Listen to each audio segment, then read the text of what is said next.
Hi guys, welcome back to ಸಾನ್ವಿಗೌಡ YouTube channel. ಎಲ್ಲರೂ ಹೇಗಿದ್ದೀರಾ? Hope ಎಲ್ಲರೂ ಚೆನ್ನಾಗಿದ್ದೀರಾ ಅನ್ಕೋತೀನಿ. ಏನು ವ್ಲಾಗ್ ಅಂತ ತಮ್ಮನೇಲಿ ನೋಡಿರ್ತೀರಾ ಆಲ್ರೆಡಿ. ಕನ್ವಾ ಡ್ಯಾಮ್ ಹತ್ರ ಇರೋ ಟ್ರೈಕೋಟರ್ ರೆಸಾರ್ಟ್ಗೆ ಹೋಗಿದ್ವಿ ರಾಮನಗರ. ಅಲ್ಲಿ ಅದನ್ನು ವ್ಲಾಗ್ ಮಾಡಿ ಹಾಕಿದ್ದೀನಿ.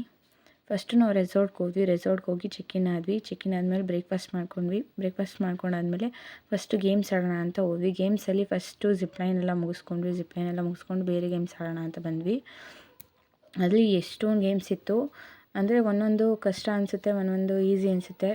ಅಂದರೆ ಆಡೋರ್ಗೆ ಏನು ಅಷ್ಟು ಅನಿಸಲ್ಲ, ನಮಗೆ ಸ್ವಲ್ಪ ಭಯ ಆಗ್ತಿತ್ತು. ನಾನೇ ಒಂದೊಂದು ಗೇಮ್ಸ್ ಆಡಿದೆ, ಒಂದೊಂದು ಗೇಮ್ಸ್ ಆಡಲಿಲ್ಲ. ಹಸ್ಬೆಂಡು ಮತ್ತು ಅವ್ರ ಫ್ರೆಂಡು ಆಡಿದ್ರು, ಮತ್ತು ಅವ್ರ ವೈಫ್ ಮತ್ತು ನಾನು ಆಡಲಿಲ್ಲ. ಯಾರ್ಯಾರು ಹೋಗಿದ್ವಿ ಅಂದರೆ ನಾನು, ನನ್ನ ಹಸ್ಬೆಂಡ್ ಮತ್ತು ಅವ್ರ ಫ್ರೆಂಡು ಮತ್ತು ಅವ್ರ ವೈಫ್ ಹೋಗಿದ್ವಿ. ಒಟ್ನಲ್ಲಿ ಚೆನ್ನಾಗಿ ಎಂಜಾಯ್ ಮಾಡಿದ್ವಿ ಗೇಮ್ಸ್ ಎಲ್ಲ. ನಾನು ಫಸ್ಟ್ ಟೈಮ್ ಗೇಮ್ಸ್ ಆಡಿದ್ದು ಆ ಥರ ಎಲ್ಲ, ಯಾವತ್ತೂ ಆಡಿರಲಿಲ್ಲ. ಚೆನ್ನಾಗಿ ಎಂಜಾಯ್ ಮಾಡಿದ್ವಿ. ನೀವು ಬೇಕಾದರೆ ಒಂದ್ಸರಿ ವಿಸಿಟ್ ಮಾಡ್ಬೋದು. ಅಂದರೆ ರೂಮ್ ಫೆಸಿಲಿಟಿ ಇಲ್ಲ, ಓನ್ಲಿ ಟೆಂಟ್ ಅಷ್ಟೇ. ಕಪಲ್ಸ್ ಹೋದರೆ ಟೆಂಟ್ ಫೆಸಿಲಿಟಿ ಇರುತ್ತೆ. ಫ್ಯಾಮಿಲಿ ಆದರೆ ಬೆಳಗ್ಗೆ ಹೋಗಿ ಈವ್ನಿಂಗ್ ಬಂದುಬಿಡ್ಬೇಕಾಗುತ್ತೆ.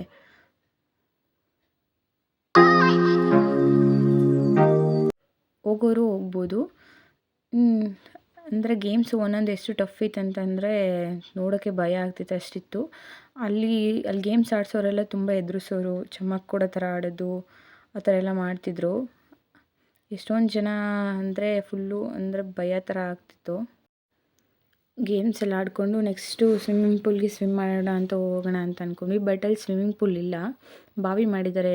ಎಂತಕ್ಕೆ ಅಂತಂದರೆ ಎಲ್ಲ ರೆಸಾರ್ಟಲ್ಲೂ ಸ್ವಿಮ್ಮಿಂಗ್ ಪೂಲ್ ಇರುತ್ತಲ್ಲ, ಸ್ವಲ್ಪ ಡಿಫ್ರೆಂಟಾಗಿರಲಿ ಅಂತ ಅಂದ್ಬಿಟ್ಟು ಬಾವಿ ಮಾಡಿದ್ದಾರೆ. ನಮಗೆ ಭಯ ಇತ್ತು ಬಾವಿಲಿ ಏನಾದರೂ ಅಂದರೆ ಅದು ಇದು ಇರುತ್ತೆ ಅಂತ. ಬಟ್ ಎಲ್ಲ ಕ್ಲೀನ್ ಮಾಡಿದ್ವಿ. ಅಂದರೆ ಯಾವಾಗಲೂ ಎಲ್ಲರೂ ಹೋಗ್ತಿರ್ತಾರಲ್ಲ ಸ್ವಿಮ್ ಮಾಡೋಕ್ಕೆ, ಅವ್ರಿಗೇನು ಪ್ರಾಬ್ಲಮ್ ಆಗಬಾರ್ದು ಅಂತ ಕ್ಲೀನ್ ಮಾಡಿರ್ತಾರಂತೆ. ನಾವು ಹೋಗ್ಬೇಕನ್ನೋವಾಗ ಫುಲ್ಲು ನೀರು ಬಿಟ್ಕೊಡ್ತಾರೆ, ನಮ್ಗೆ ಎಷ್ಟು ಬೇಕೋ ಅಷ್ಟು ಬಾವಿಲಿ. ಅಂದರೆ ಗೇಮ್ಸ್ ಎಲ್ಲ ಆಡಿಕೊಂಡು ನೆಕ್ಸ್ಟ್ ಬಾವಿಗೆ ಸ್ವಿಮ್ ಹೋಗೋಣ ಅಂತ ಅಂದ್ಬಿಟ್ಟು ಹೋದೋ. ನನಗಂತೂ ಸ್ವಿಮ್ಮಿಂಗ್ ಬರ್ತಿರ್ಲಿಲ್ಲ, ಆದರೂ ಭಯ ಆಗ್ತಿತ್ತು. ಫಸ್ಟ್ ಟೈಮ್ ಅಲ್ವಾ, ನಾನು ಯಾವತ್ತೂ ಸ್ವಿಮ್ ಮಾಡೋಕ್ಕೆ ಹೋಗಿಲ್ಲ. ಫಸ್ಟು ರಿಂಗ್ ಹಾಕ್ಕೊಂಡು ಸ್ವಿಮ್ ಮಾಡೋಣ ಅಂತ ಕರೀತಾರೆ ನನ್ನ ಹಸ್ಬೆಂಡ್. ನಾನು ಹೋಗಲ್ಲ ಅಂತ ಭಯ ಆಗ್ತಿತ್ತು. ಆಮೇಲೆ ಹೆಂಗೋ ರಿಂಗಲ್ಲಿ ಸ್ವಲ್ಪ ಬ್ಯಾಲೆನ್ಸಲ್ಲಿ ಇರಲಿ ಅಂತ ಅಂದ್ಬಿಟ್ಟು ಸ್ವಿಮ್ ಮಾಡ್ದೋ. ಬಟ್ ಅದಷ್ಟು ಕಂಫರ್ಟ್ ಅನಿಸ್ಲಿಲ್ಲ ರಿಂಗು. ಆಮೇಲೆ ತೆಗ್ದಾಕ್ಬಿಟ್ಟು ಮಾಮೂಲಿ ನಾರ್ಮಲಾಗಿ ಹಂಗೆ ಸ್ವಿಮ್ ಮಾಡೋಣ ಅಂತ. ಫಸ್ಟು ಸ್ಟಾರ್ಟಿಂಗಲ್ಲಿ ಬಾವಿ ಒಳಗೆ ಹೋಗೋಕ್ಕೆ ಭಯ ಆಗ್ತಿತ್ತು. ಬಟ್ ಆಮೇಲೆ ಬಾವಿಯಿಂದ ಬರೋಕ್ಕೆ ಇಷ್ಟ ಇರಲಿಲ್ಲ, ಅಲ್ಲೇ ಇರೋಣ ಅನಿಸ್ತಿತ್ತು. ಅಷ್ಟು ಚೆನ್ನಾಗಿತ್ತು, ಎಂಜಾಯ್ ಮಾಡಿದ್ವಿ ಒಟ್ಟಿನಲ್ಲಿ ಚೆನ್ನಾಗಿತ್ತು. ಬಾವಿದು ಎಲ್ಲ ಎಕ್ಸ್ಪೀರಿಯೆನ್ಸ್, ಫಸ್ಟ್ ಟೈಮ್ ಎಕ್ಸ್ಪೀರಿಯೆನ್ಸ್ ನಂದು. ಅಂದರೆ ಮೇಲಿಂದ ಜಂಪ್ ಮಾಡೋಣ ಬಾ ಅಂದರು, ಬಟ್ ನಾವು ಮಾಡಲಿಲ್ಲ. ನಮ್ಮ ಹಸ್ಬೆಂಡ್ ಫ್ರೆಂಡ್ ಮತ್ತು ಅವ್ರ ವೈಫು ಜಂಪ್ ಮಾಡಿದ್ರು. ಜಂಪ್ ಮಾಡಂಗೆ ಸ್ವಿಮ್ ಎಲ್ಲ ಮಾಡಿದ್ವಿ. ಒಂದು 2 ಅವರ್ಸ್ ಏನೋ ಸ್ವಿಮ್ ಮಾಡಿದ್ವಿ, ಆಟ ಆಡಿದ್ವಿ ಚೆನ್ನಾಗಿ. ಅದಾದಮೇಲೆ ನೆಕ್ಸ್ಟು ರೈನ್ ಡ್ಯಾನ್ಸಿಗೆ ಹೋಗೋಣ ಅಂತ ಅಂದ್ಬಿಟ್ಟು ಪ್ಲ್ಯಾನ್ ಮಾಡ್ಕೊಂಡ್ವಿ. ನೆಕ್ಸ್ಟು ರೈನ್ ಡ್ಯಾನ್ಸಿಗೆ ಹೋಗ್ತಾಯಿದ್ವಿ ಈಗ. ನೋಡಿ ರೈನ್ ಡ್ಯಾನ್ಸು ನಾವಷ್ಟೇ ಇದ್ದಿದ್ದಲ್ಲಿ ಹೋಗಿದ್ದು, ಇನ್ಯಾರೂ ಬಂದಿರಲಿಲ್ಲ. ನಾವು ನಮ್ಮ ಬರ್ಡೇ ಹಿಂದಿನ ದಿನ ಹೋಗಿದ್ದಿದ್ದು, ಇನ್ಯಾರೂ ಬಂದಿರಲಿಲ್ಲ, ನಾವು ಮಾತ್ರ ಹೋಗಿದ್ದು. ನಮಗೆ ಹೆಂಗೆ ಬೇಕೋ ಹಂಗೆ ಎಂಜಾಯ್ ಮಾಡ್ಕೊಂಡು ಚೆನ್ನಾಗಿ ಡ್ಯಾನ್ಸ್ ಮಾಡ್ಕೊಂಡು ಬಂದ್ವಿ. ಒಟ್ಟಿನಲ್ಲಿ ರೈನ್ ಡ್ಯಾನ್ಸ್ ಮಾತ್ರ ಚೆನ್ನಾಗಿತ್ತು, ಮಸ್ತಾಗಿ. ನಾವು 4 ಜನನೇ ಅಲ್ವಾ, ಬಟ್ ಅಷ್ಟು ಕಂಫರ್ಟಾಗಿತ್ತು. ಒಂದು ಸ್ವಲ್ಪ ಬೇರೆಯವ್ರು ಇದ್ದಿದ್ರೆ ಅಷ್ಟು ಕಂಫರ್ಟ್ ಇಲ್ಲ ಅನಿಸುತ್ತೆ. ನೆಕ್ಸ್ಟು ಡ್ಯಾಮ್ ಹತ್ರ ಹೋಗೋಣ ಅಂದ್ಬಿಟ್ಟು ಹೋದ್ವಿ. ಅಂದರೆ ನಮಗೆ ಬೋಟಿಂಗ್ ಮಾಡೋಕ್ಕೆ ಕೊಟ್ಟಿದ್ದರು. ಕಪಲ್ಸ್ ಹೋದರೆ ಒಂದು 2 ಮೆಂಬರ್ಸ್ ಆ ಥರ.